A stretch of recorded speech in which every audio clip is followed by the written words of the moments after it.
So I will finish by saying, time to act. And these are much more personal reflections from my own standpoint. You know, I feel myself, having been transplanted and now a dual national, increasingly European myself. And I find myself frustrated when I feel people get drawn into narrow national agendas.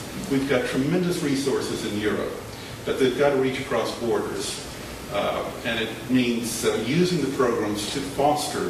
I think Framework 7 can be used and has been used, and I think the efforts need to be intensified, but we've got to think Europe. We've got centers of excellence around Europe, and we've got to find ways to actually draw on those centers of excellence in a way that maximizes the comparative advantages of different regions and make sure that the integration of the parts greatly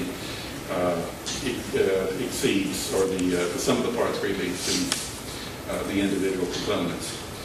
I think supporting governmental and national associations develop the climate for European biotech.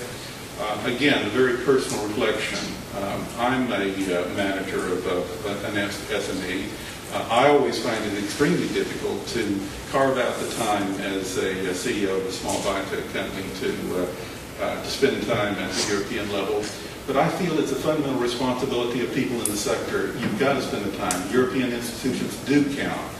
And whether it's 2%, 5%, we have an obligation, I think, to give back to our industry a certain amount of time to ensure its long-term growth. And I think the third thing is insist on greater efficiency in the use of the resources that are available.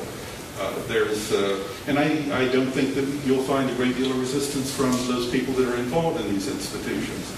But we can operate Framework 7 better in Framework 8. We can operate the European Investment Fund in a way that's going to be more supportive to European biotech SMEs.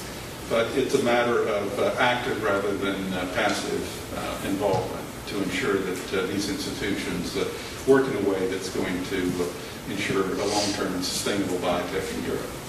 So thank you very much.